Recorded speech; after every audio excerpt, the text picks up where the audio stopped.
Hi student, कल हम इसके वीडियो में पहले 9th क्लास का बायोलॉजी शुरू किए थे। उसमें हम बेसिक बता चुके थे कि बायोलॉजी क्या है, बायोलॉजी को कितने भाग में बांटे हैं, बायोलॉजी के कौन कौन सा भाग होते हैं, जो सब हम बता चुके हैं।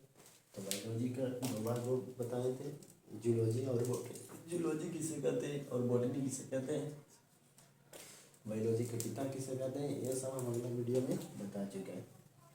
और ये हम बता चुके थे कि कोशिका जूलॉजी में किसका अध्ययन किया जाता है। तो कोशिका में जितना भी जीव जंतु उसका अध्ययन किया जाता है उसे जूलॉजी कहते हैं या जीव विज्ञान कहते हैं।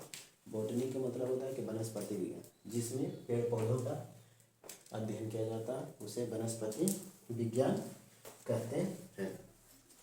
जूलॉजी पहले पढ़ते हैं। जूलॉजी में इसका पिछला वीडियो हम अच्छी तरह से बता चुके हैं, अगर देखेगा तो समझ में आ जाएगा। जूलॉजी में हम पहले बता चुके थे कि कोशिका पढ़ना, तो कोशिका का हम बता चुके थे कि कोशिका का बायोलॉजी नाम क्या होता है, कोशिका का अध्ययन क्या करना था, सबसे पहले कोशिका की खोज किसने किया था, और कोशिका जीवित कोशिका खोज किसने किया था, कोशिका का सिद्धांत किसने दिया था, हम इससे पीछे वाला वीडियो में डाल चुके हैं। आज हम पढ़ लेते हैं कि मानव में सबसे छोटा कोशिका कौन होता है। मानव में सबसे छोटा कोशिका कौन होता है। तो मानव में सबसे छोटा कोशिका स्पर्म होता है और मानव में सबसे बड़ा कोशिका, और सबसे बड़ा कोशिका अंडा में, सबसे बड़ा कोशिका अंडा में। अब ये वो होता है कि सबसे लंबी कोशिका कौन होता है मानव में। तो मानव में सबसे लंबी कोशिका न्यूरॉन होता है, जिसे समझते हैं। एक लाल किला होता है, तो लाल किला तो बड़ा होता है, एक कुतुब मीनार होता है, कुतुब मीनार लंबी होता है। तो इसी तरह तो मानव में सबसे बड़ा कोशिका अंडाणु और सबसे लंबी न्यूरॉन। अब आता है कि जितना भी जीव जंतु उसके शरीर में सबसे तेज विभाजित होने वाला कोशिका कौन सा है, सबसे तेज विभाजित होने वाला कोशिका कौन है, और सबसे कम विभाजित होने वाला कोशिका कौन है।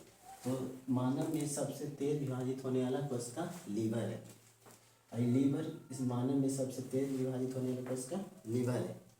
ये लीवर शरीर के दाईं ओर पाए जाते हैं।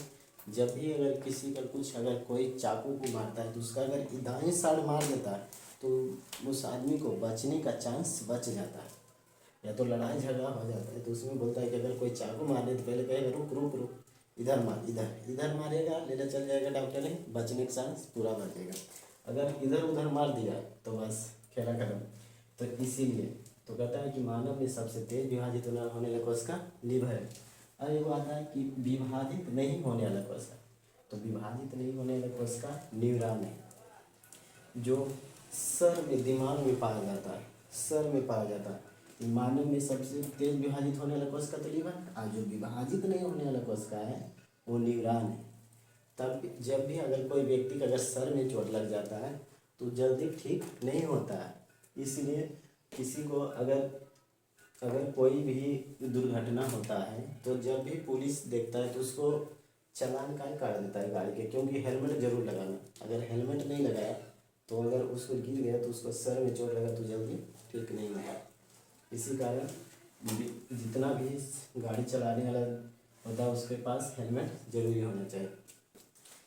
अब आता है कि इस शरीर में न्यूरॉन सबसे तेज विभाजित होने वाला न्यूरॉन, कम विभाजित होने वाला सबसे तेज विभाजित होने वाला कोशिका लीवर, और सबसे कम विभाजित होने वाला न्यूरॉन।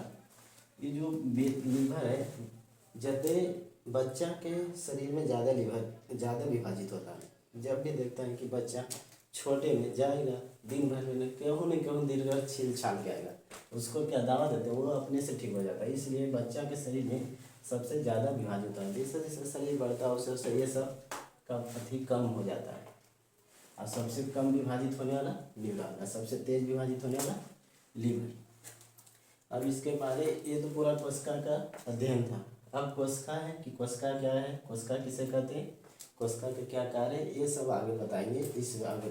अब थोड़ा सा देख लेते हैं कि जैसे अगर हम ईंट को जोड़ते हैं तो दीवार बनता है, और दीवार को जोड़ते हैं तो कमरा बनता है, और जब हम कई कमरे को जोड़ देते हैं तब जाके घर बनता है। इसी तरह हमारे शरीर में होता है।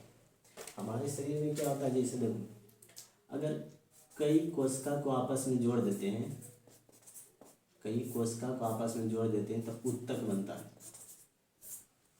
कई कोशिका को जोड़ देते हैं तो ऊतक बनता है, और कई ऊतक को आपस में जोड़ देते हैं तब जाकर अंग बनता है, और कई अंग जोड़ देते हैं तब जाके शरीर का निर्माण होता है। शरीर का निर्माण होता है।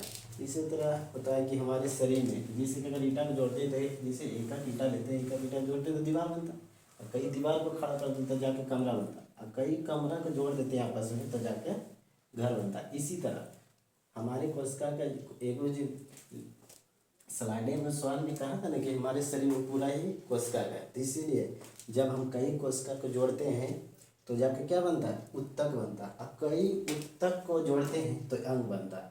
अब अंग में होता है जैसे कि ये हाथ है, ये हाथ है, ये पैर है, इतना सिर है, यहाँ से आँख है, मुँह कान है, ये सब क्या है, एक अंग है। जब हम इस सब को पूरे जोड़ देते हैं तो जाके क्या बन जाता है, शरीर बन जाता है, शरीर बन जाता है। इसका आगे पढ़ता है कोशिका। कोशिका क्या है, तो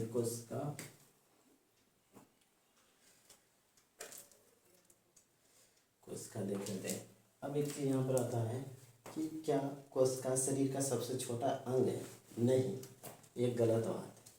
शरीर का सबसे छोटा अंग कोशिका नहीं, वो शरीर का सबसे छोटा इकाई है। इकाई का मतलब क्या होता है कि कुछ भी काम कर सकता है। अब जैसे कि हम जानते हैं कि मेरा शरीर में पूरे कोशिका है, तो कोशिका में भी तो अंदर ढेर सा चीज पाया जाता है, माइटोकॉन्ड्रिया, लाइसोसोम, क्रोमोसोम, तो वो छोटा कैसे हो गया? तो इसीलिए वो कोशिका सबसे छोटा अंग नहीं है मानव का, वो सबसे छोटा इकाई है। इकाई का मतलब होता है कि शरीर का कोई भी काम कर सकता है। अब आगे पढ़ते हैं कोशिका क्या है। आज इतने रह जाते हैं, अगला वीडियो, आज टाइम नहीं है।